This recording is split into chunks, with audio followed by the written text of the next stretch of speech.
Okay, guys, we're gonna do our recap for today's trades. Today we traded only one stock. We traded GNUS. This stock has been the talk of the market for the small caps. So this thing was trading at 34 cents. Let's see, back in the 1st of May. Right now it hit a high of right under $12. So in about a month, it made a huge move down from that level. I only started trading it yesterday and some today. It just wasn't. It's not really. It hasn't been really moving super fast until these last couple of days. That's whenever it caught my attention. Okay, so we'll jump into the 1 minute chart and kind of break down the chart why we traded it today. Of course, it's been, gapping up or actually moving up. So that's like, okay, so we're going to get in for continuation. That was basically the setup. Continuation means that it's made a move the prior days and we're going to kind of, expect the same thing today. So out of the gates, we could see that there was a resistance level up here at this level here of 975. It pulled back almost to VWAP, this orange dotted line, and out of the gates you can see that it hit a high of here 975, 980, and then we had a big flush from 980 up to 875, from this high down to this low. Well, I ended up buying for the dip because that was an exaggerated drop. I meant to get in down around 875 price, but by the time that I saw it, it had already bounced up from that level. So I jumped in there on 890 and sold up here on 920. Nice little profit right there. And then, so sorry about that. And so it, of course, it kept going up. It hit a high of 1035. It halted, and then it resumed lower. I bought for this dip. On this dip, the low was 860, and I got filled probably like around 865, 863, and sold right under $10. Nice little pop right there. And of course, it kept going up. So that's the thing with these, you just don't know how high they're going to go up. So if I would have held from 975 up to 1175, nice $2 per share gain, that would have been awesome. But I don't really trade. I do trade the chart, but I more trade the level 2. The level 2 is what shows the bid and the ask. That's kind of what I was trading, and I saw that there was resistance up at the point where I sold, so that triggered my sell order. Okay, so here of course it hit that high, and then we had this huge flush here. I did not take this trade. I was waiting for a false halt here, a false halt for a bounce back up. It ended up halting, so I did not trade it right there. I was watching it for a bounce after the resumption, but I was distracted and I didn't see it, and I missed that entry, so I did not chase it. That's the thing about chasing stocks. I mean, if you chase a stock and you buy too high, I mean, you could be paying a very nice premium for it, and if it fails, it can be pretty ugly. I've experienced it before, so I've learned my lesson on that.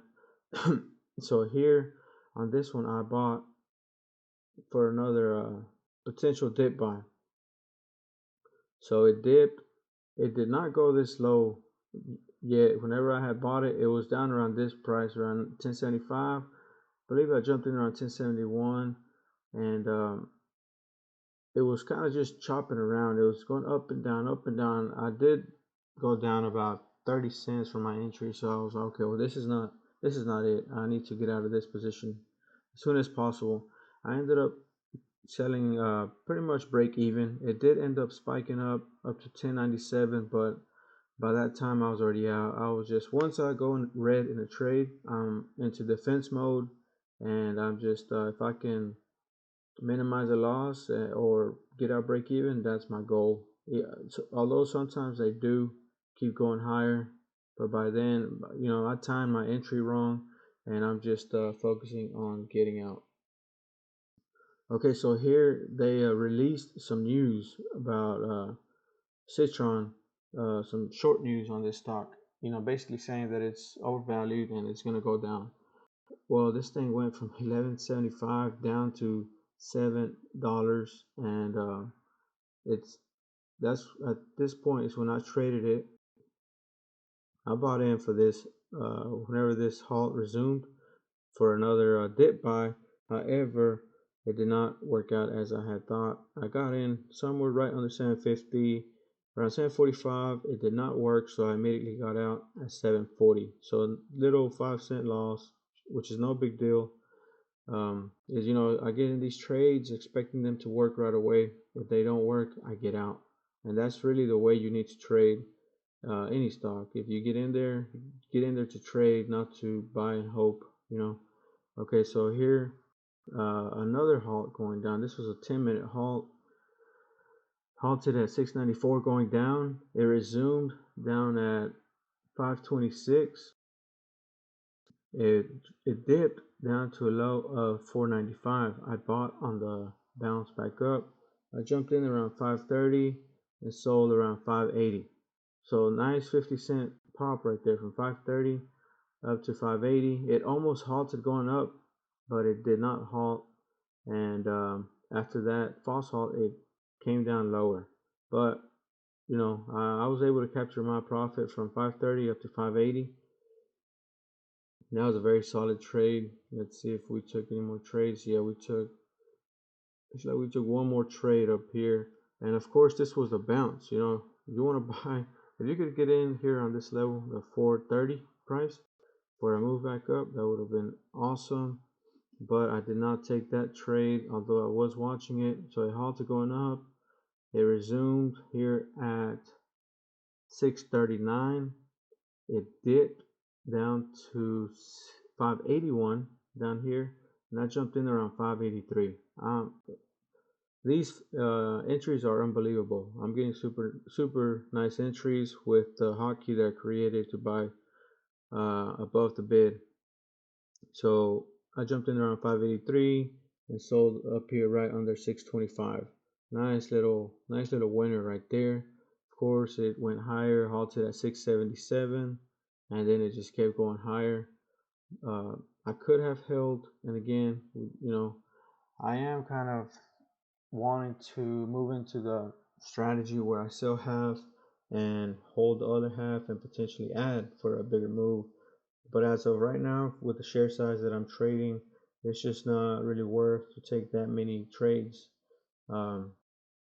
Once I start going up on my share size, then potentially, yeah, because the strategy is working right now. It's just the share size is just not really worth to sell half and then hold the other half. Although it is a good practice, to start doing that before I go in there with heavier share size. So I might look into doing that here in the short term future. That is a possibility. So that's it for today. Hope you guys enjoyed the recap video. If there's any questions that you have, let me know and I will help you out as much as I can. All right, thank you.